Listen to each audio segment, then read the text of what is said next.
ರಾಗ ಕಥೆಗಳಿಗೆ ಸ್ವಾಗತ. ವೈಕುಂಠ ಏಕಾದಶಿಯ ಬಗ್ಗೆ ಪುರಾಣದ ಕಥೆ. ಒಂದು ದಿನ ದೂರ್ವಾಸ ಋಷಿ ಇಂದ್ರನ ಆಸ್ಥಾನಕ್ಕೆ ಬಂದು ಬಹಳ ಗೌರವದಿಂದ ಇಂದ್ರನಿಗೆ ಹೂವಿನ ಹಾರವನ್ನ ಅರ್ಪಿಸ್ತಾರೆ.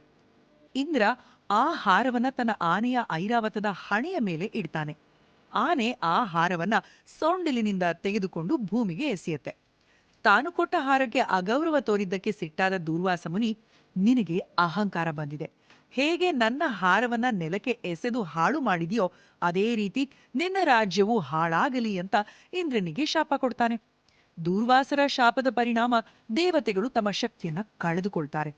ಎಲ್ಲಾ ತರಕಾರಿ ಉತ್ಪನ್ನಗಳು ಮತ್ತು ಸಸ್ಯಗಳು ಒಣಗ್ತಾ ಇರುತ್ತೆ. ಪುರುಷರು ದಾನ ಮಾಡೋದನ್ನ ನಿಲ್ಲಿಸ್ತಾರೆ. ಮನಸ್ಸುಗಳು ಭ್ರಷ್ಟವಾಗುತ್ತವೆ.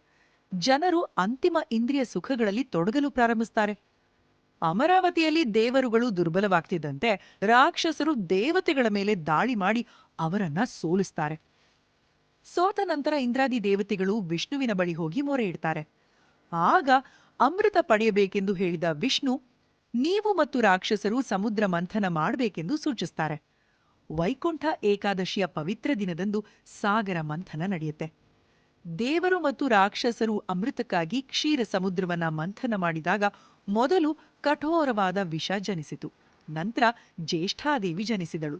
ಬಳಿಕ ಲಕ್ಷ್ಮಿ ಪಾಲ್ಗಡಲಿನಿಂದ ಹೊರಬಂದಳು. ಕೊನೆಯದಾಗಿ ಸಿಕ್ಕಿದ್ದು ಅಮೃತ. ಕ್ಷೀರ ಸಾಗರದಲ್ಲಿ ಸಿಕ್ಕಿದ ಅಮೃತವನ್ನು ಮೋಹಿನಿ ರೂಪದಲ್ಲಿದ್ದ ವಿಷ್ಣು ದೇವತೆಗಳಿಗೆ ನೀಡ್ತಾಳೆ. ಅಮೃತ ಸಿಕ್ಕಿದ ಈ ಮಂಗಳಕರ ದಿನದಂದು ಸಹಜವಾಗಿ ಮೃತಪಡುವಂತಹ ಜನರು ಜನನ ಮತ್ತು ಮರಣ ಚಕ್ರದಿಂದ ಮುಕ್ತರಾಗ್ತಾರೆ. ಭಗವಾನ್ ವಿಷ್ಣುವಿನ ನಿವಾಸ ಅಥವಾ ವೈಕುಂಠ ಧಾಮವನ್ನ ತಲುಪ್ತಾರೆ ಅನ್ನೋ ನಂಬಿಕೆ ಇದೆ. ಇಂತಹ ಇನ್ನಷ್ಟು ಕಥೆಗಳಿಗಾಗಿ ನೋಡ್ತಾ ಇರಿ ರಾಗ ಕಥೆಗಳು.